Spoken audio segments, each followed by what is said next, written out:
आज हम लोगों को पढ़ना है क्लास 12th केमिस्ट्री का दूसरा चैप्टर, जिसका नाम है इलेक्ट्रोकेमिस्ट्री। यानी हम बोले तो क्लास 12th का जो दूसरा चैप्टर है, जिसका नाम है विद्युत रसायन, जो कि रसायन विज्ञान का दूसरा पार्ट है। तो जो रसायन विज्ञान का हम लोगों का दूसरा पार्ट है, जिसका नाम है विद्युत रसायन, तो सबसे पहले हम लोगों को यह जानना चाहिए कि विद्युत रसायन हम कहेंगे किसे। अगर हम लोग चैप्टर पढ़ रहे हैं विद्युत रसायन, और कोई अगर आपसे पूछे कि आप इस समय केमिस्ट्री में कौन सा चैप्टर पढ़ रहे हैं, तो आप कहेंगे कि हम अपने रसायन विज्ञान का दूसरा चैप्टर पढ़ रहे हैं, जिसका नाम है विद्युत रसायन। तो वो आदमी पूछेगा कि ये विद्युत रसायन होता क्या है, क्या होता है विद्युत रसायन। तो ध्यान दीजिए, अगर आप लोगों से कोई पूछे कि विद्युत रसायन क्या होता है, तो विद्युत रसायन साफ साफ कहिएगा कि विद्युत ऊर्जा से रासायनिक ऊर्जा बनाना और रासायनिक ऊर्जा से विद्युत ऊर्जा बनाने का हम लोग क्या करते हैं, इसमें अध्ययन करते हैं। किसमें? विद्युत रसायन में। यानी एक बार मेरी प्यार से बात सुनिएगा बहुत ध्यान से कि क्या होता है विद्युत रसायन। तो कहिएगा कि जो विद्युत रसायन है ना, वह रसायन विज्ञान का ऐसा भाग है, एक ऐसी शाखा है जिसके द्वारा, यानी किसके द्वारा? विद्युत रसायन के द्वारा। अर्थात विद्युत रसायन रसायन विज्ञान की ऐसा शाखा है या ऐसा भाग है जिसके द्वारा हम लोग विद्युत ऊर्जा को रासायनिक ऊर्जा में और रासायनिक ऊर्जा को विद्युत ऊर्जा में परस्पर बदलने का हम लोग क्या करते हैं? अध्ययन करते हैं। क्या करते हैं? अध्ययन करते हैं। अर्थात किस प्रकार से विद्युत ऊर्जा को रासायनिक ऊर्जा में बदला जाता है और किस प्रकार से रासायनिक ऊर्जा को विद्युत ऊर्जा में बदला जाता है, इसी चीज का हम लोग अध्ययन करते हैं। किसमें? विद्युत रसायन में। तो यही होता है विद्युत रसायन का मतलब कि रसायन विज्ञान की ऐसी भाग या ऐसा शाखा जिसके द्वारा हम लोग विद्युत ऊर्जा को रासायनिक ऊर्जा में और रासायनिक ऊर्जा को वैद्युत ऊर्जा में किस प्रकार बदलते हैं, इसी चीज का हम लोग अध्ययन करते हैं। किसमें? विद्युत रसायन में। ध्यान दीजिए, आप लोग देखे होंगे एक सेल, एग्जाम्पल समझिए, देखे होंगे एक सेल होता है घर पे जो लाइट और में लगता है। जब उस सेल को आप फोड़िएगा तो उसमें से काला पदार्थ निकलता है। क्या निकलता है? काला पदार्थ निकलता है। या जो मोबाइल में बैटरी लगी होती है ना, जब उस बैटरी को फोड़िएगा आप, तो उस बैटरी में भी क्या निकलेगा? पदार्थ निकलेगा। उस बैटरी के अंदर से भी क्या निकलेगा? पदार्थ निकलेगा। तो पदार्थ करता है क्या पता है? अब जब मोबाइल आपकी डिस्चार्ज हो जाती है तो मोबाइल को क्या करते हैं? आप चार्ज में लगाते हैं, तो वहां से क्या आता है? विद्युत ऊर्जा। क्या आता है? विद्युत ऊर्जा। और वह विद्युत ऊर्जा आपके मोबाइल में जाकर के रासायनिक ऊर्जा में क्या होती है? परिवर्तित हो जाती है। और जब आपकी मोबाइल फुल चार्ज हो जाती है, तो आप क्या कर देते हैं? वहां से चार्जर को निकाल देते हैं और फिर आपकी जो बैटरी होती है वह इसी का उल्टा, यानी विद्युत ऊर्जा को लेकर के रासायनिक ऊर्जा बैटरी बनाई है अपने अंदर। अब जब चार्जर निकाल देंगे अंदर से, तो अब आपकी बैटरी क्या करेगी? रासायनिक परिवर्तन करके हम लोगों को क्या देगी? विद्युत ऊर्जा देगी। क्या देगी? विद्युत ऊर्जा देगी। यानी पहले विद्युत ऊर्जा से हमारी बैटरी में क्या है? रासायनिक ऊर्जा। अब रासायनिक ऊर्जा किसमें बदलेगी? विद्युत ऊर्जा में, जिसके द्वारा हमारा फोन क्या करेगा? चलेगा। और तब तक चलेगा जब तक इसके अंदर ऊर्जा बनी रहेगी। ऊर्जा फिर खत्म होगी, हम फिर से क्या करेंगे? इसको चार्ज करेंगे, फिर ये चार्ज होगा, फिर से पुनः जो है कि रासायनिक ऊर्जा फिर से विद्युत ऊर्जा बदलेगी। यानी जब मोबाइल को चार्ज में लगाएंगे तो विद्युत ऊर्जा को लेकर के रासायनिक ऊर्जा में बदलता है, और जब मोबाइल को चार्ज से निकाल देते हैं और बिना चार्ज के चलाते हैं ऐसे बैटरी से, तो बैटरी रासायनिक ऊर्जा को बदलती है। किसमें? विद्युत ऊर्जा में। यानी पहले विद्युत से रासायनिक लेती है, फिर रासायनिक से क्या देती है? विद्युत देती है। बस समझ में आई? तो इसी को पढ़ना है, किस प्रकार से विद्युत ऊर्जा रासायनिक ऊर्जा में और कैसे रासायनिक ऊर्जा विद्युत ऊर्जा में बदला जाता है। इसी चीज का अध्ययन हम लोग करते हैं। किसमें? विद्युत रसायन में। अब विद्युत रसायन में सबसे पहले दो चीजें हम लोगों को पढ़नी है। ध्यान दीजिएगा, विद्युत रसायन में दो चीजें पढ़नी है। सबसे पहले हम लोग पढ़ना है चालकता। और जो दूसरा पढ़ना है वो पढ़ना है हम लोगों को सेल। तो विद्युत रसायन में सबसे पहले हम लोगों को दो चीजों के बारे में जानना है। पहला चालकता क्या होती है, दूसरा सेल क्या होता है। तो ध्यान दीजिए, सबसे पहले हम लोग पढ़ेंगे चालकता के बारे में। क्या होता है चालकता? तो बाबू चालकता का मतलब होता है कि वे पदार्थ जिनमें विद्युत धारा, चालकता का मतलब होता है कि वे पदार्थ जिनमें विद्युत धारा बिना किसी रुकावट का, बिना किसी झंझट का आसानी से क्या हो जाती है, प्रवाह हो जाती है, उसी को हम लोग क्या कहते हैं, चालकता। यानी वे पदार्थ जिनमें विद्युत धारा आसानी से प्रवाह हो जाती है उसी को हम लोग कहते हैं क्या, चालकता। बाबू ये चालकता भी तीन भाग में बटा हुआ है, ध्यान दीजिए, ये चालकता भी तीन भाग में बटा हुआ है। पहला है चालक, दूसरा है अचालक,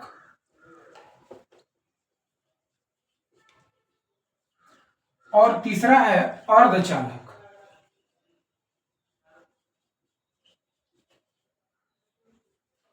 यानी चालक, अचालक और अर्धचालक। यानी चालकता तीन भाग में बटा हुआ है, चालक, अचालक और अर्धचालक। चालक का मतलब क्या होता है, तो ध्यान दीजिए, आप लोग पढ़े होंगे धातु, अधातु, उपधातु।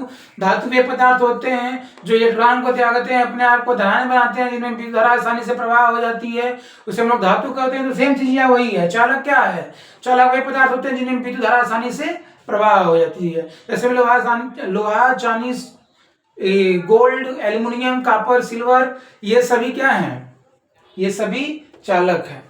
और अचालक क्या होता है, अचालक वे पदार्थ होते हैं जिनमें विद्युत धारा बिल्कुल प्रवाह नहीं हो पाती, उसे हम लोग अचालक कहते हैं। जैसे में प्लास्टिक, लकड़ी, रबर, कांच आदि, वो सब कहलाएगा हमारा क्या, अचालक।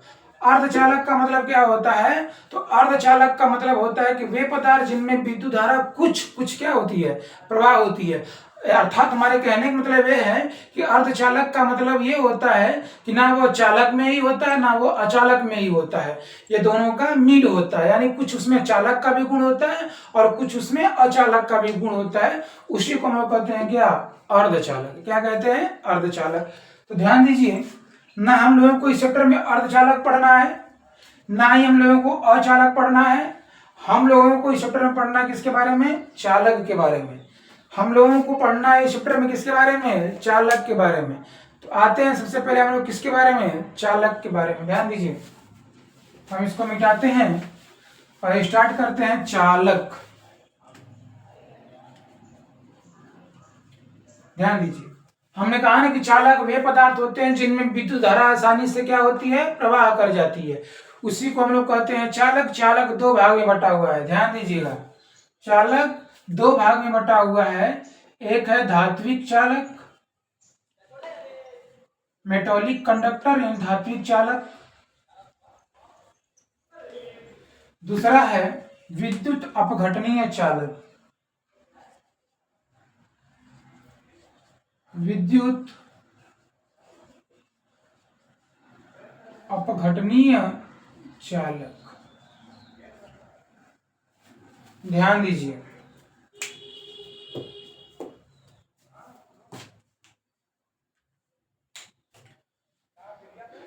चालक दो भाग में बटा हुआ है, धात्विक चालक और विद्युत अपघटनीय चालक। धात्विक चालक क्या कहेंगे, तो ध्यान दीजिए, धात्विक चालक हम ऐसे पदार्थों को कहते हैं जिनमें विद्युत धारा, बाबू चालक का मतलब हम यही बताया है ना, जिनमें विद्युत धारा क्या कर जाएगी, आसानी से प्रवाह कर जाएगी। तो किसी भी पदार्थ में विद्युत धारा दो प्रकार से प्रवाह होती है। एक जो प्रवाह होती है वह मुक्त इलेक्ट्रॉनों के द्वारा प्रवाह होती है, और एक जो विद्युत धारा प्रवाह होती है वह मुक्त आयनों के द्वारा प्रवाह होती है। तो कैसे पदार्थ में मुक्त इलेक्ट्रॉनों के द्वारा विद्युत धारा प्रवाह होती है और किस प्रकार के पदार्थ में मुक्त आयनों के कारण विद्युत धारा प्रवाह होती है, ध्यान दीजिएगा। पहला है धात्विक चालक। कोई पूछे आप लोगों से कि धात्विक चालक क्या होता है, तो धात्विक चालक वे पदार्थ होते हैं या वे चालक होते हैं जिनके अंदर विद्युत धारा तो बहती है लेकिन वह मुक्त इलेक्ट्रॉनों के कारण बहती है। अर्थात ध्यान दीजिएगा, आप लोग पढ़े होंगे ना कि जो तत्व इलेक्ट्रॉन को त्यागता है, जो तत्व इलेक्ट्रॉन क्या करता है, त्याग करता है, उसे क्या कहते हैं हम लोग, धातु। उसे क्या कहते हैं हम लोग, चालक। क्या कहते हैं, चालक। तो जो तत्व इलेक्ट्रॉन को त्यागता है, यानी त्याग मतलब क्या होता है, मुक्त करता है। इलेक्ट्रॉन को क्या करता है, मुक्त करता है। उसमें क्या होती है, विद्युत धारा प्रवाह होती है। तो धात्विक चालक में क्या होता है, मुक्त इलेक्ट्रॉनों के कारण इसमें विद्युत धारा क्या होती है, प्रवाह होती है। कैसे, ध्यान दीजिए। जैसे मान लीजिए मेरे पास ये सोडियम का कोई एक टुकड़ा है। हमारे पास सोडियम का क्या है, कोई टुकड़ा है। तो इसके अंदर मतलब सोडियम का मेरे पास अगर एक टुकड़ा है, तो सोडियम का क्या होगा, इसके अंदर छोटे छोटे कण होंगे, जिसे हम लोग क्या कहते हैं, परमाणु। सोडियम के इस टुकड़े में बहुत सारे छोटे छोटे सोडियम के क्या है, कण है।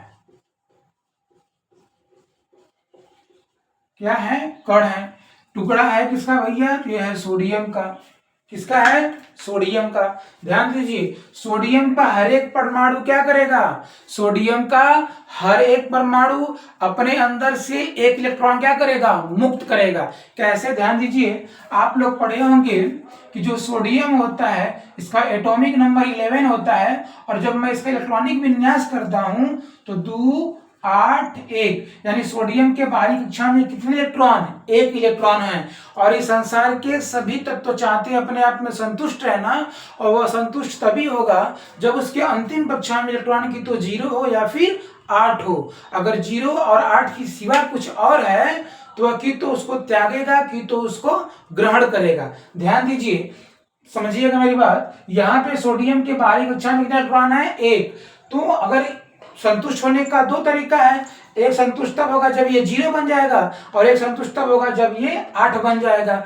तो इसके बाहरी कक्षा में एक इलेक्ट्रॉन है, इसको 8 बनने के लिए 7 किसी से लेना पड़ेगा, जबकि संतुष्ट होने के लिए क्या करना पड़ेगा, बस एक किसी को दे देना है। तो जो काम आसान रहता है वो तब तो वही काम कर देता है। तो सोडियम के लिए क्या आसान है, एक इलेक्ट्रॉन दे देना। तो सोडियम क्या करता है, एक इलेक्ट्रॉन त्याग देता है, मुक्त कर देता है। और जो तत्व इलेक्ट्रॉन को मुक्त कर देता है, त्याग देता है, वही होता है क्या, धातु। क्या होता है, धातु। तो ये सोडियम का जो हर एक परमाणु है वो सभी क्या करेंगे, एक एक इलेक्ट्रॉन का त्याग कर देंगे। क्या करेंगे, एक इलेक्ट्रॉन का त्याग कर देंगे। एक इलेक्ट्रॉन क्या करेंगे, त्याग दे करेंगे। और जब एक इलेक्ट्रॉन त्याग देंगे तो सोडियम कितना बन जाएगा, धन का 1। यानी जो तत्व जितना इलेक्ट्रॉन त्यागता है उसके ऊपर उतना ही आयन आ जाता है। अर्थात सोडियम कोई इलेक्ट्रॉन त्यागा है, एक इलेक्ट्रॉन त्यागा है तो प्लस का 1, यानी इसके ऊपर धन का 1 आवेश है। अगर 2 को त्यागा होता है तो धन का 2 आवेश, लेकिन 1 को त्यागा है तो सोडियम के ऊपर प्लस का 1 इलेक्ट्रॉन है।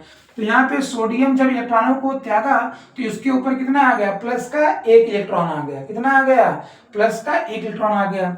अब ध्यान दीजिए, हम इस जो टुकड़े को 2 सिरों से जोड़ देते हैं। एक प्लस के सिरा से जोड़ देते हैं और एक को माइनस के सिरा से जोड़ देते हैं। एक को प्लस के सिरा से जुड़ा हुआ है और एक हमारा ऋण के सिरा से जुड़ा हुआ है। और इसमें जो इलेक्ट्रॉन बाबू मुक्त हुए हैं, ये जो इलेक्ट्रॉन क्या हुआ है, मुक्त हुआ है, बताइए ये इलेक्ट्रॉन इधर की तरफ जाएगा, गति करेगा, यानी ये इलेक्ट्रॉन इधर की तरफ जाएगा या ये इलेक्ट्रॉन इधर की तरफ जाएगा। सोच के बताइए थोड़ा सा। ये हमारा जो है सोडियम का टुकड़ा था, सोडियम क्या किया, एक इलेक्ट्रॉन का त्याग किया। सोडियम के ही तो सभी परमाणु हैं, तो सोडियम के सभी परमाणु क्या करेंगे, एक इलेक्ट्रॉन का त्याग कर देंगे। जब इलेक्ट्रॉन का त्याग करेंगे तो ध्यान दीजिए, इधर का सिरा जुड़ा है माइनस। मान लीजिए हमको इसे किसी बैटरी से जोड़ना है, किसी बैटरी से क्या करना है, हमको जोड़ना है। तो इधर का सिरा माइनस से जुड़ा हुआ है, इधर का सिरा प्लस से जुड़ा हुआ है। और जो इलेक्ट्रॉन इसमें मुक्त हो रहे हैं, ये बताइए इलेक्ट्रॉन इधर की तरफ जाएंगे या ये इलेक्ट्रॉन इधर की तरफ जाएंगे, सोच के बताइए। ध्यान दीजिए, ये इलेक्ट्रॉन है और हम सभी को पता है कि इलेक्ट्रॉन के ऊपर कौन सा चार्ज होता है, माइनस का चार्ज होता है, निगेटिव चार्ज होता है। और बाबू आप लोग पढ़े होंगे कि माइनस के सेम जो अगर एक ही आवेश होते हैं तो एक ही आवेश में क्या होता है, प्रतिकर्षण होता है, दूर भागते हैं। और विपरीत रहते हैं तो क्या होता है, आकर्षण होता है। तो बाबू ये माइनस का है, इधर भी माइनस का है, तो ये इलेक्ट्रॉन इधर जाएगा नहीं, क्योंकि माइनस माइनस है, दोनों में क्या हो जाएगा, प्रतिकर्षण होगा।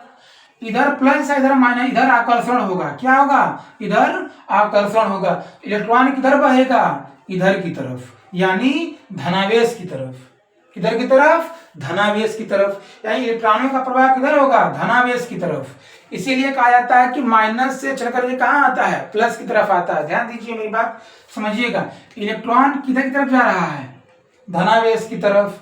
अब समझिए, अगर इलेक्ट्रॉन इधर की तरफ गति कर रहा है तो इसमें विद्युत धारा की दिशा क्या होगी, तो याद रखिएगा मेरी बात, विद्युत धारा की जो दिशा होती है, विद्युत धारा के बहने की जो दिशा होती है वो इलेक्ट्रॉनों के बहने के विपरीत दिशा में होता है। यानी अगर इलेक्ट्रॉन इधर की तरफ आ रहा है तो विद्युत धारा किधर बहेगी, इधर की तरफ, यानी प्लस से माइनस की तरफ, प्लस से माइनस की तरफ।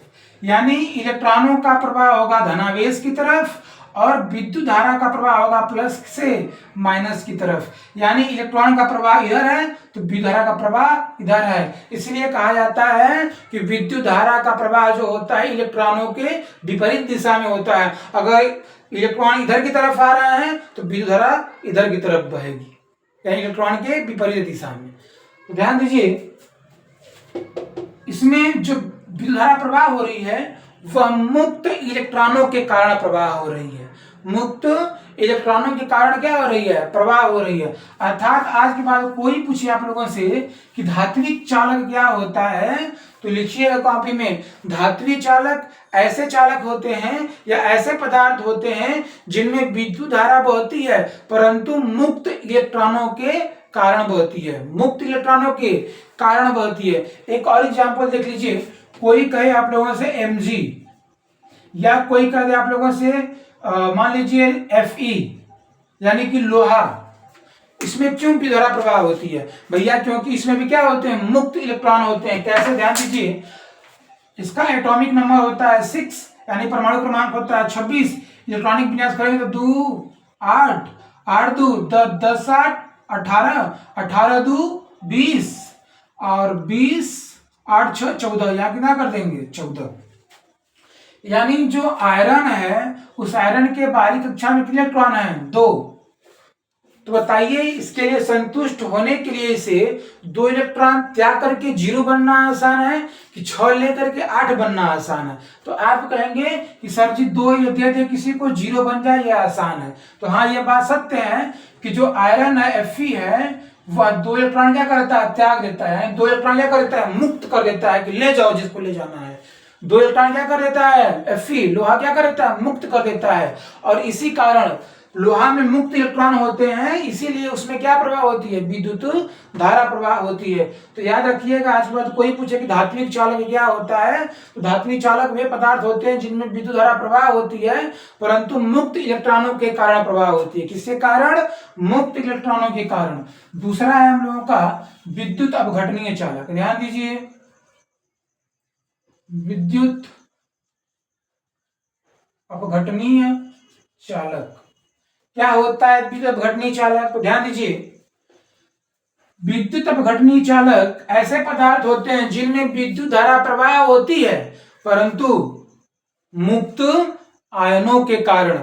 इसमें मुक्त इलेक्ट्रॉनों के कारण और इस विद्युत अपघटनीय चालक में मुक्त आयनों के कारण। इसमें मुक्त इलेक्ट्रॉनों के कारण, इसमें मुक्त आयनों के कारण। आइए देखते हैं कैसे।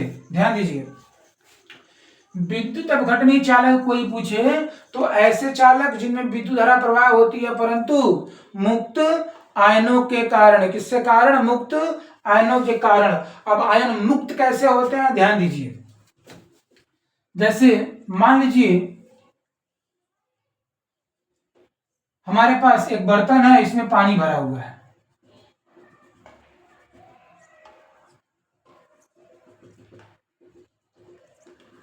और इस पानी का पीएच मान कितना है, 7। इस पानी का पीएच मान कितना है, 7। और बाबू अगर इसका पीएच मान 7 है तो यह पानी कैसा होगा, क्लास 10th में आप लोग पढ़े होंगे, तो जिसका पीएच मान 7 होता है वो उदासीन होता है। क्या होता है, उदासीन होता है, अर्थात ना ही वह अम्लीय होता है ना ही वह क्षारीय होता है। और जो पदार्थ, जो वस्तु उदासीन होती है उसमें कोई आयन, कोई आवेश या कोई आयन उसमें नहीं होता है। और जब इसमें कोई आयन, कोई आवेश नहीं है तो अगर हम इसमें ला करके कोई करंट का तार डालेंगे ना इसमें, जब हम कोई ला करके करंट का तार इसमें डालेंगे कि इसमें विद्युत धारा क्या हो जाए, प्रवाह हो जाए, तो इस पानी में विद्युत धारा प्रवाह नहीं होगी, क्योंकि विद्युत धारा को प्रवाह होने के लिए दो आयन चाहिए, धन आयन और ऋण आयन। जब तक ये दोनों आयन नहीं मिलेंगे विद्युत धारा का प्रवाह नहीं होगा। तो इस पानी में विद्युत धारा क्यों नहीं प्रवाह हो रही है पता है? क्योंकि ये पानी उदासीन है, ना इसमें धनायन है ना इसमें ऋणायन है, तो विद्युत धारा कहां से प्रवाह होगी? नहीं प्रवाह होगी, विद्युत धारा प्रवाह नहीं होगी। लेकिन जैसे ही हम इसमें NaCl को डाल देंगे, नमक को डाल देंगे, तो ये नमक जैसे ही पानी में घुलेगा तो ये दो आयनों में क्या करेगा? टूट जाएगा, यानी Na का प्लस बना लेगा, Cl माइनस बना लेगा, अर्थात ये बन जाएगा Na प्लस और Cl का क्या बन जाएगा? माइनस। Cl का क्या बन जाएगा? माइनस। अब इसमें क्या उत्पन्न हो जाएंगे? आयन। अब इस पानी में क्या होगा? विद्युत धारा प्रवाह हो जाएगी, क्योंकि इसमें आयन आ गए हैं, धनायन और ऋणायन। तो ध्यान दीजिएगा, कोई पूछे कि विद्युत अपघटनीय चालक क्या होता है, तो विद्युत अपघटनीय चालक वे चालक होते हैं जिनमें विद्युत धारा मुक्त आयनों के कारण प्रवाह होते हैं। किसके कारण? मुक्त आयनों के कारण। किसके कारण? मुक्त आयनों के कारण। आगे ध्यान दीजिए, अब हमें पढ़ना है, जैसे अभी हम लोगों ने देखा एक बीकर था, इस बीकर में पानी भरा हुआ था जिसका पीएच मान 7 था, इसमें विद्युत धारा डालने पे बह नहीं रही थी। जैसे ही हम इसमें NaCl को डाले हैं तो ये Na का प्लस Cl का माइनस बन गया है, इसमें विद्युत धारा प्रवाह हो गई है। तो ये जो NaCl है इसे हम लोग कहेंगे क्या? हम इस पदार्थ को क्या कहेंगे? यानी ऐसे कौन कौन से पदार्थ हैं जिनको जिस जल में विद्युत धारा प्रवाह नहीं हो रही है? हमारे पास कोई जल है जिसमें विद्युत धारा प्रवाह नहीं हो रही है, तो उस जल में किन किन पदार्थों को डालने से उसमें विद्युत धारा प्रवाह हो जाएगी? ध्यान दीजिए, आइए देखते हैं कि वे पदार्थ जिनको विद्युत धारा, जिनको जल में डालने पर, वे पदार्थ जिनको जल में डालने पर उनमें विद्युत धारा प्रवाहित होने लगती है, उस पदार्थ को हम लोग क्या कहते हैं? ध्यान दीजिए, उस पदार्थ को हम लोग कहते हैं विद्युत अपघट्य पदार्थ। विद्युत अपघट्य पदार्थ यानी जिन किसी पदार्थों को जल में डालने पर, जिन किसी पदार्थों को जल में डालने पर या जिन किसी पदार्थों में विद्युत धारा प्रवाह कराने पर यदि वह अपने आयनों में टूट जाते हैं, यदि वह अपने आयनों में टूट जाते हैं, उसे हम लोग कहते हैं क्या? विद्युत अपघट्य पदार्थ। जैसे जो इस पानी में विद्युत धारा नहीं प्रवाह हो रही थी, हम उसमें NaCl को डाले, यह अपने आयनों में टूट गया, तो क्या NaCl विद्युत अपघट्य पदार्थ है? तो हाँ, वैसा पदार्थ ही विद्युत अपघट्य कहलाता है। ध्यान दीजिए, विद्युत अपघट्य पदार्थ क्या होता है? तो विद्युत अपघट्य पदार्थ वे पदार्थ होते हैं जिनको जल में डालने पर या उनमें विद्युत धारा प्रवाहित कराने पर यह अपने आयनों में टूट जाते हैं। ये अपने आयनों में क्या होते हैं? टूट जाते हैं। उसी को हम लोग कहते हैं क्या? विद्युत अपघट्य पदार्थ। उसी को कहते हैं विद्युत अपघट्य पदार्थ। विद्युत अपघट्य पदार्थ दो प्रकार का होता है। विद्युत अपघट्य पदार्थ दो प्रकार का होता है। एक होता है प्रबल विद्युत अपघट्य पदार्थ, प्रबल विद्युत अपघट्य पदार्थ। एक होता है दुर्बल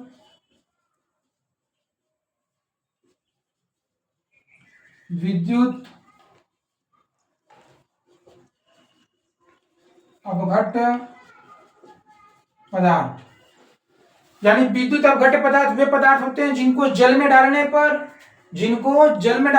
या जिनमें विद्युत धारा प्रवाहित कराने पर या अपने आयनों में टूट जाते हैं, उसी को हम लोग कहते हैं क्या? विद्युत अपघट्य पदार्थ। ये दो प्रकार के होते हैं, एक प्रबल विद्युत अपघट्य पदार्थ, दूसरा होता है दुर्बल विद्युत अपघट्य पदार्थ। तो प्रबल का मतलब क्या होता है? मजबूत। ध्यान दीजिएगा, कोई पूछे कि प्रबल विद्युत अपघट्य पदार्थ क्या होता है, तो प्रबल विद्युत अपघट्य पदार्थ वे पदार्थ होते हैं जिनको जल में डालने पर या उनमें विद्युत धारा प्रवाहित कराने पर यह अपने आयनों में 100 का 100% क्या होते हैं? विभाजित हो जाते हैं, टूट जाते हैं। यानी वे पदार्थ जिनको जल में डालने पर या जिन्हें विद्युत धारा प्रवाहित कराने पर यह अपने आयनों में पूर्ण रूप से टूट जाते हैं, पूर्ण रूप से विभाजित हो जाते हैं उसे हम लोग कहते हैं क्या, प्रबल विद्युत अपघट्य पदार्थ। जैसे एग्जांपल की मैं बात करूं, NaCl, KCl, H2SO4, ETC, यानी ये ऐसे पदार्थ हैं जिनको जल में डालने पर ये अपने आयनों में क्या कर जाएंगे, टूट जाएंगे। दूसरा है दुर्बल विद्युत अपघट्य पदार्थ। तो दुर्बल विद्युत अपघट्य पदार्थ का मतलब होता है कि वे पदार्थ जिनको जल में डालने पर ये अपने आयनों में पूर्ण रूप से विभाजित नहीं हो पाते हैं, इसी को हम लोग कहते हैं क्या, दुर्बल विद्युत अपघट्य पदार्थ। जैसे अगर मैं एग्जांपल की बात करूं तो CH3, COO, Na, NH3, sorry क्षमा चाहते हैं, NH4OH और एक है CH3COOH, CH3COOH। ध्यान दीजिए, ये हमारे क्या है, दुर्बल। देखिए ये सब याद करना पड़ेगा, ये याद करना पड़ेगा कि CH3COO, Na, CH3COOH और NH4OH, ये क्या करना पड़ेगा, याद करना पड़ेगा। ये दुर्बल विद्युत अपघट्य पदार्थ है, ये प्रबल विद्युत अपघट्य पदार्थ है। तो ध्यान दीजिए, कोई पूछेगा कि प्रबल विद्युत अपघट्य पदार्थ क्या होता है, तो प्रबल विद्युत अपघट्य पदार्थ वे पदार्थ होते हैं जो जिनको जल में डालने पर ये अपने आयनों में पूर्ण रूप से टूट जाते हैं, उसे हम लोग प्रबल विद्युत अपघट्य पदार्थ कहते हैं। और दुर्बल विद्युत अपघट्य पदार्थ का मतलब होता है जिनको जल में डालने पर अपने आयनों में पूर्ण रूप से नहीं टूट पाते हैं, इन्हें हम लोग कहते हैं दुर्बल विद्युत अपघट्य पदार्थ। आगे ध्यान दीजिए, अब आगे क्या पढ़ना है।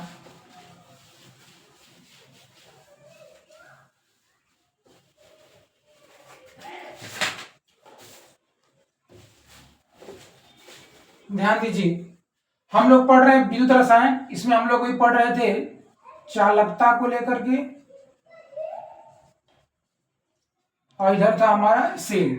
अब तक थोड़ा सा देखेंगे सेल के बारे में, थोड़ा सा सुनिएगा सेल के बारे में। ध्यान दीजिए, घबराइए नहीं, आराम से देखते जाइए आप लोग। अगर मैं सेल की बात करूं तो सेल कुछ इस प्रकार से होता है।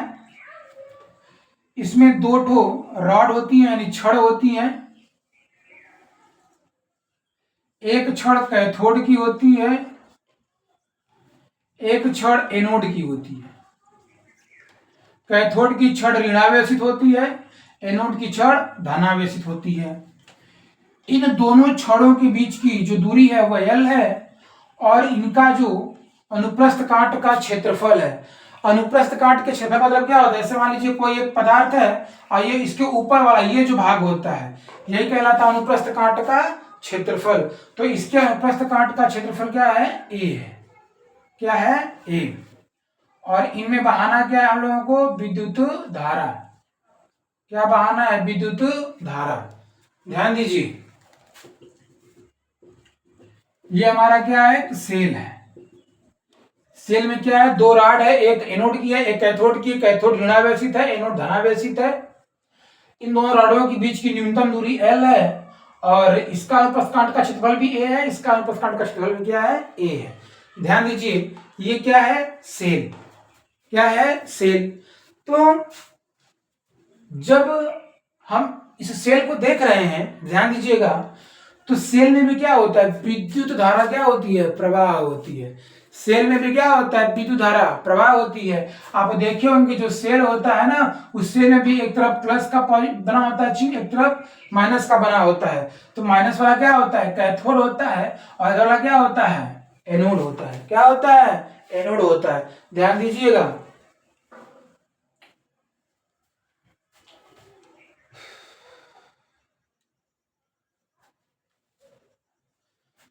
ध्यान दीजिए, ये सेल है तो इसमें भी क्या बहती है, विद्युत धारा। और यदि इसमें विद्युत धारा बहती है तो ध्यान दीजिए, आप लोगों को पता होगा कि किसी भी चीज में अगर धारा प्रवाहित होती है तो उसमें एक चीज और होता है जिसका नाम है प्रतिरोध। और प्रतिरोध क्या होता है, तो किसी भी चालक तार में बहने वाली धारा का विरोध करने वाले को हम लोग क्या कहते हैं, प्रतिरोध कहते हैं। अर्थात इस सेल में जो धारा बहेगी, इस सेल में जो धारा बहेगी, उस धारा के मार्ग में अवरोध उत्पन्न करने वाले को क्या कहेंगे, प्रतिरोध। यानी कोई पूछे कि प्रतिरोध क्या होता है, तो किसी भी चालक तार में बहने वाली धारा के मार्ग में अवरोध उत्पन्न करने वाले को क्या कहते हैं, प्रतिरोध कहते हैं। प्रतिरोध R इक्वल टू क्या होता है, V बाई आई। प्रतिरोध R इक्वल टू क्या होता है, V बाई आई। क्या होता है, R equal to V by I. कोई पूछे कि प्रतिरोध क्या होता है, तो प्रतिरोध किसी भी चालक तार में बहने वाली धारा के मार्ग में अवरोध उत्पन्न करने वाले को कहते हैं हम लोग क्या, प्रतिरोध। क्या कहते हैं, प्रतिरोध। प्रतिरोध R इक्वल टू होता है V बाई आई, और प्रतिरोध का जो मात्रक होता है वह होता है ओम। प्रतिरोध का मात्रक क्या होता है, ओम होता है। आगे ध्यान दीजिए। इसके बाद आता है विशिष्ट प्रतिरोध। प्रतिरोध के बाद आता है विशिष्ट प्रतिरोध। विशिष्ट प्रतिरोध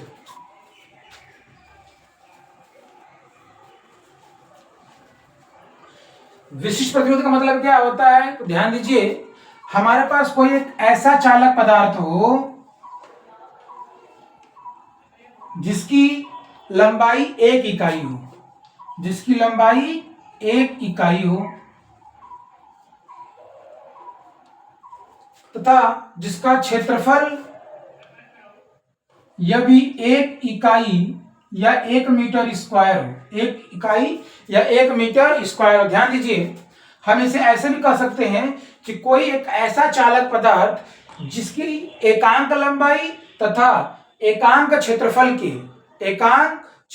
के मतलब कहने का मतलब यह है ना कि कोई एक ऐसा चालक तार हम लोगों के पास हो जिसकी लंबाई 1 इकाई हो और इसका अनुप्रस्थ काट का क्षेत्रफल भी क्या हो, 1 इकाई हो। यानी दोनों क्या हो, 1-1 इकाई हो, यानी दोनों समान इकाई के हो। यानी कोई पूछे कि विशिष्ट प्रतिरोध क्या होता है, तो आप कहिएगा कि ऐसे चालक पदार्थ जिसकी लंबाई भी 1 इकाई हो और जिसका एकांक क्षेत्रफल भी 1 इकाई हो, तो इस प्रकार के चालक में जो धारा बहती है उसको हम लोग कहते हैं क्या, विशिष्ट प्रतिरोध। अगर नहीं समझ में आया तो ऐसे ध्यान दीजिए। विशिष्ट प्रतिरोध का मतलब ध्यान दीजिए, विशिष्ट प्रतिरोध को आप ऐसे भी कह सकते हैं कि एकांक लंबाई तथा एकांक क्षेत्रफल वाले, एकांक लंबाई तथा एकांक क्षेत्रफल वाले चालक तार को हम लोग क्या कहते हैं, विशिष्ट प्रतिरोध कहते हैं। क्या कहते हैं, विशिष्ट प्रतिरोध कहते हैं। यानी एकांक लंबाई और एकांक क्षेत्रफल वाले चालक तार को हम लोग क्या कहते हैं, विशिष्ट प्रतिरोध कहते हैं। विशिष्ट प्रतिरोध को रो से प्रदर्शित करते हैं। किससे, रो से। किससे, रो से। और रो इक्वल टू क्या होता है, तो भैया अभी कुछ टाइम पहले हम बताएं क्या, प्रतिरोध R इक्वल टू क्या होता है, V बाई आई। और ये जो प्रतिरोध होता है वो दो चीजों पर निर्भर करती है। पहला है कि जो प्रतिरोध होता है वो किसी भी चालक तार के लंबाई के अनुक्रमानुपाती होती है, यानी तार जितना लंबा होता है प्रतिरोध उतना ही ज्यादा होता है। दूसरा हम लोग जानते हैं कि जो प्रतिरोध होता है वह किसी भी चालक तार के अनुप्रस्थ काट के क्षेत्रफल के व्युत्क्रमानुपाती होता है। अब जब दोनों को हम मिला करके हल करेंगे तो R प्रोपोर्शनल टू आ जाएगा L into 1 by A. Multiply करेंगे तो R प्रोपोर्शनल टू आ जाएगा L अपॉन ए। अब प्रोपोर्शनल टू का चिन्ह हटेगा, यहाँ से आ जाएगा बराबर, यहाँ आ जाएगा रो L बाई ए। और यही रो क्या है, विशिष्ट प्रतिरोध है। इसका मान निकालना है तो निकाल लीजिए। ध्यान दीजिए, ये ए इधर भाग में इधर आएगा तो गुणा में हो जाएगा, तो आर ए बराबर रो एल है, एल आ जाएगा किधर, भाग में, अब बराबर हो जाएगा कितना मेरा, रो। रो इक्वल टू होता है आर ए अपॉन का एल, आर ए अपॉन का एल, अर्थात रो इक्वल टू हो जाएगा आर ए अपॉन का एल। अगर इसका मात्रक निकालना है तो रो का मात्रक यानी विशिष्ट प्रतिरोध का मात्रक आ जाएगा। प्रतिरोध का मात्रक होता है ओम, क्षेत्रफल का मात्रक होता है मीटर स्क्वायर और लंबाई का मात्रक होता है मीटर। 1 मीटर से 1 मीटर कट जाएगा तो रो इक्वल टू आ जाएगा ओम मीटर, ओम मीटर। ये किसका मात्रक आया, विशिष्ट प्रतिरोध का। कोई पूछे कि विशिष्ट प्रतिरोध क्या होता है, तो एकांक लंबाई तथा एकांक क्षेत्रफल वाले चालक तार को हम लोग क्या कहते हैं, प्रतिरोध कहते हैं, विशिष्ट प्रतिरोध कहते हैं। क्या कहते हैं? विशिष्ट प्रतिरोध कहते हैं। ध्यान दीजिए। अब आगे पढ़ना हम लोगों को विशिष्ट चालकता। आगे पढ़ना हम लोगों को विशिष्ट चालकता। विशिष्ट चालकता।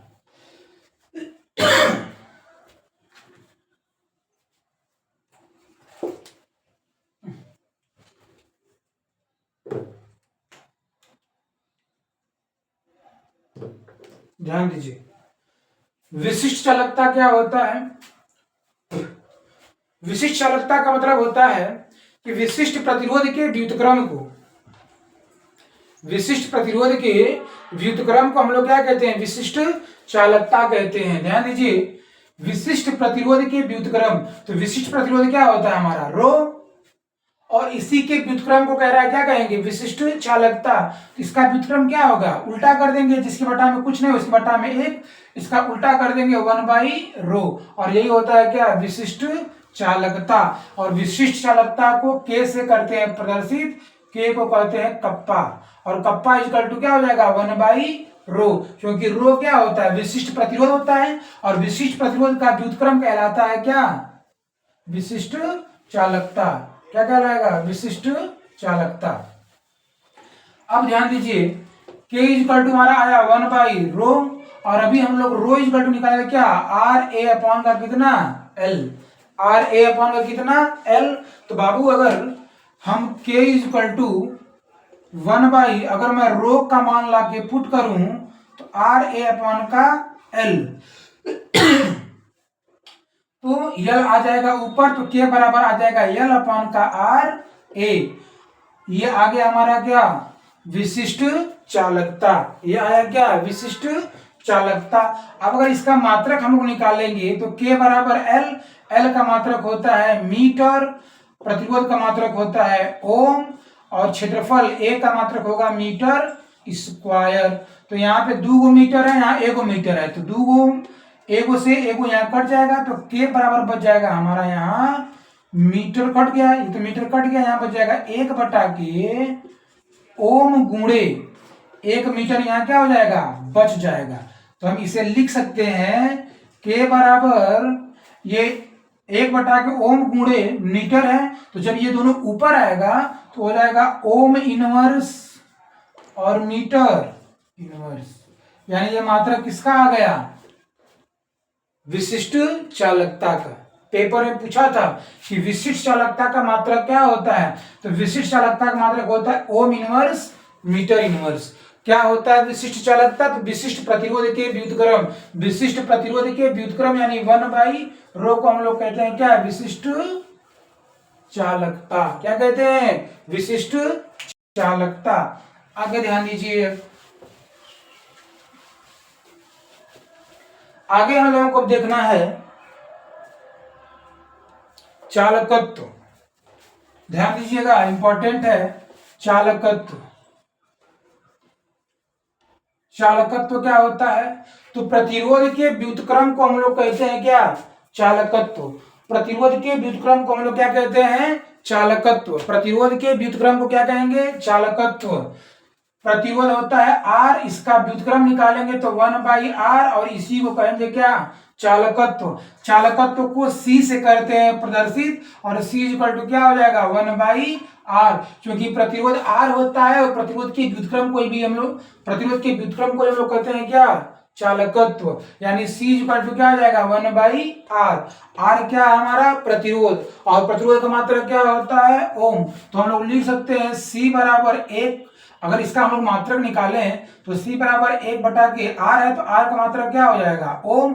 और जब ओम ऊपर आएगा तो क्या हो जाएगा? Ohm inverse. यानी चालकत्व का मात्रक क्या हो जाएगा? Ohm inverse. चालकत्व होता क्या है? तो प्रतिरोध के व्युत्क्रम को हम लोग क्या कहते हैं? चालकत्व कहते हैं। आगे ध्यान दीजिए, आगे पढ़ना हम लोगों को अब सेल स्थिरांक। साथ साथ में नोट करते चलिएगा, नहीं तो आप लोग पछताइएगा। सेल स्थिरांक। ध्यान देखिएगा, बहुत इंपॉर्टेंट टॉपिक है। सेल स्थिरांक पेपर में 100% है, पूछता है। ध्यान दीजिए, हमारे पास कोई एक सेल है, इसमें एक रॉड ये, इन दोनों की बीच की दूरी L, इसके अनुप्रस्थ काट का क्षेत्रफल A और इसका भी A।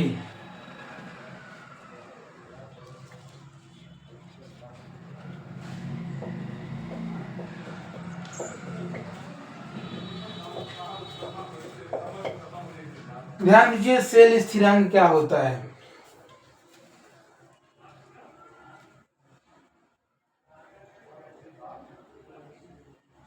ध्यान दीजिए, क्या होता है सेल स्थिरांक, बहुत इंपॉर्टेंट है, ध्यान दीजिएगा। ये मेरा क्या है, सेल। ये दोनों क्या है, दोनों छड़ हैं, जिसे हम लोग क्या कहते हैं, इलेक्ट्रोड कहते हैं। इन दोनों को क्या कहते हैं, इलेक्ट्रोड। ये भी इलेक्ट्रोड है, ये भी इलेक्ट्रोड है। ये एनोड का इलेक्ट्रोड है, ये कैथोड का इलेक्ट्रोड है। ये धनावेश इलेक्ट्रोड है, ये ऋणावेश इलेक्ट्रोड है। ध्यान दीजिएगा, कोई पूछे कि सेल स्थिरांक क्या होता है तो क्या बताइएगा कि सेल स्थिरांक का मतलब होता है दोनों इलेक्ट्रोडों के बीच की दूरी L। ध्यान दीजिएगा, सेल स्थिरांक क्या होता है, इसको बना करके फिर डेफिनेशन लिखिएगा कि सेल के दोनों इलेक्ट्रोडों के बीच की दूरी L तथा दोनों इलेक्ट्रोडों के अनुप्रस्थ काट के क्षेत्रफल A के अनुपात को हम लोग क्या कहते हैं, सेल स्थिरांक कहते हैं।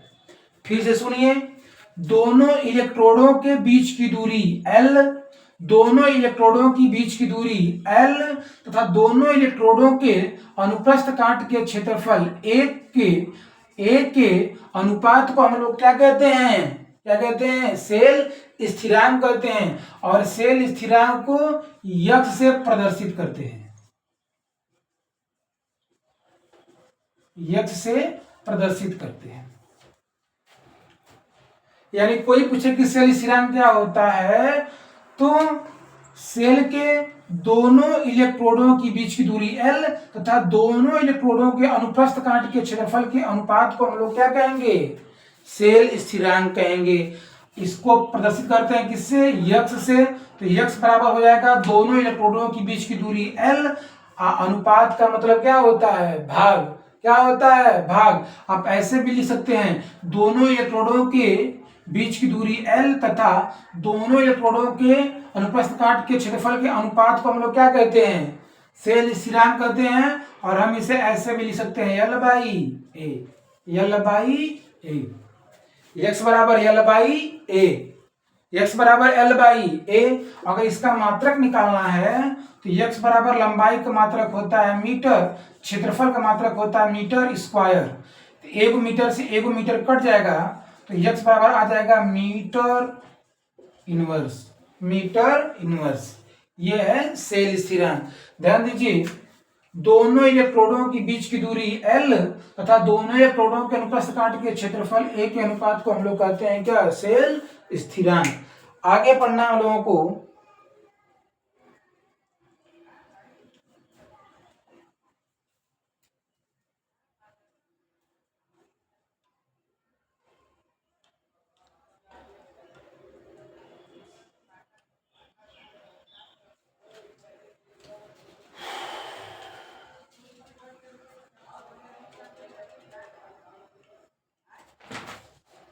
आगे है मोलर चालकता। ध्यान दीजिए, आगे है मोलर चालकता।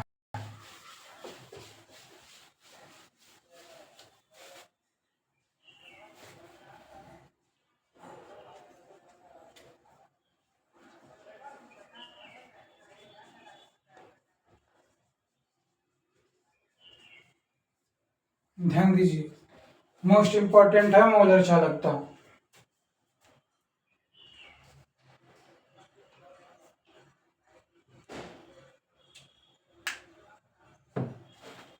ध्यान दीजिए, हमारे पास मान लीजिए कोई एक विलयन है,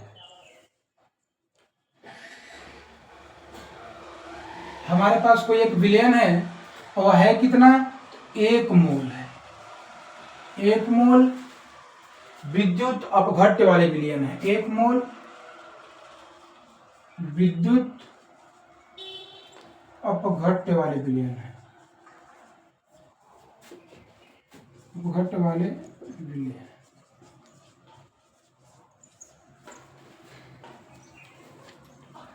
ध्यान दीजिए, मोलर चालकता क्या होता है, कोई पूछे तो आप कहिएगा कि 1 मोल विद्युत अपघट्य वाले, 1 मोल विद्युत अपघट्य वाले विलयन की जो चालकता होती है, ध्यान दीजिए, 1 मोल वाले, सॉरी 1 मोल वाले विद्युत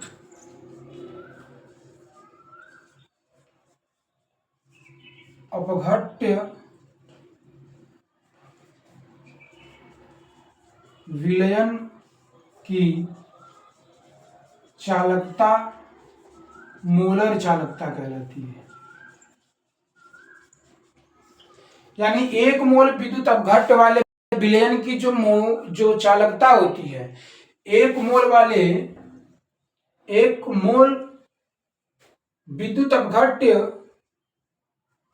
वाले विलयन की जो चालकता होती है वही कहलाता है क्या, हम लोगों का मोलर चालकता। फिर ये सुन लीजिए, कोई पूछे कि मोलर चालकता क्या होता है, तो 1 मोल विद्युत अपघट्य वाले विलयन की चालकता, 1 मोल विद्युत अपघट्य वाले विलयन की चालकता, 1 मोल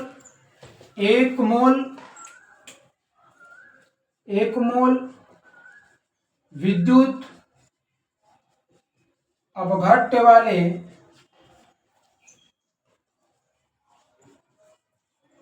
विलयन की चालकता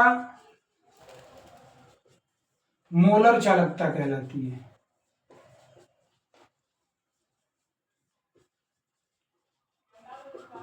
ध्यान दीजिए, हमारे पास कोई एक ऐसा विलयन हो,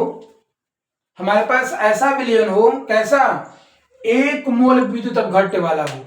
कोई पूछे कि, ध्यान दीजिएगा, बहुत बढ़िया से 2 बार 3 बार सुन लीजिए, नोट कर लीजिए कि 1 मोल विद्युत अपघट्य वाला अगर मेरे पास विलयन है, हमारे पास विलयन कितना हो, 1 मोल विद्युत अपघट्य वाले विलयन हो।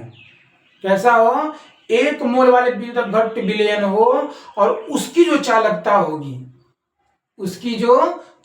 होगी वही कहलाएगा क्या, मोलर चालकता। यानी 1 मोल विद्युत अपघट्य वाले विलयन जो होते हैं, 1 मोल विद्युत अपघट्य वाले जो विलयन होते हैं उनकी जो चालकता होती है वही कहलाता है क्या, मोलर चालकता। मोलर चालकता को लैम्डा एम से करते हैं प्रदर्शित। लैम्डा एम से क्या करते हैं, प्रदर्शित करते हैं। लैम्डा एम से क्या करते हैं, प्रदर्शित करते हैं। और लैम्डा एम बराबर होता है के इंटू 1000 अपॉन एम, के इंटू 1000 अपॉन एम। के क्या होता है, तो हम बताए थे कि के क्या होता है, याद करिए, बताया क्या था, के क्या होता है, के होता है कप्पा बोले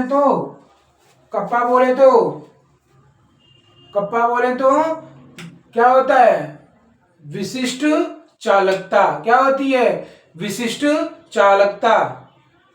विशिष्ट प्रतिरोध के व्युत्क्रम को हम लोग क्या कहते हैं, विशिष्ट चालकता।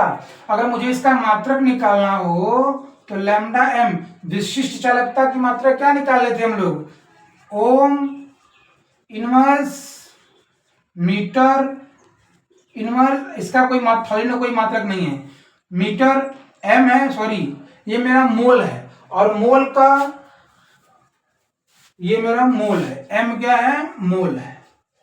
तो हम इसे लिख लेंगे लैम्डा एम बराबर ओम इनवर्स, मीटर इनवर्स और मोल इनवर्स।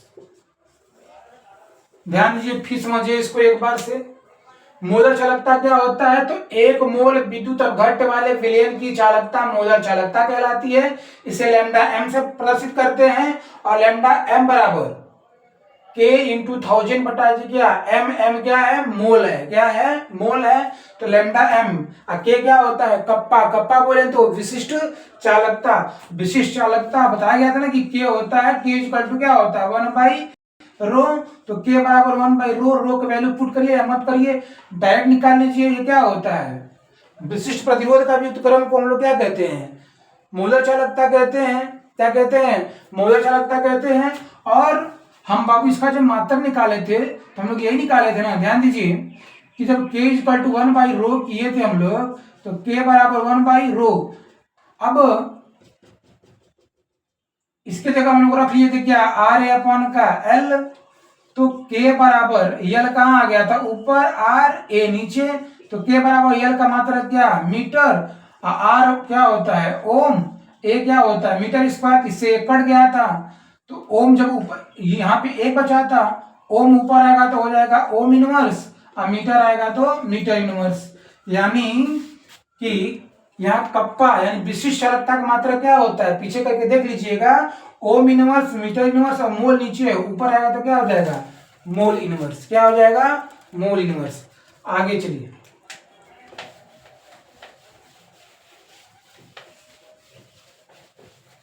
अब आगे हम लोगों को पढ़ना है तुल्यांकी चालकता।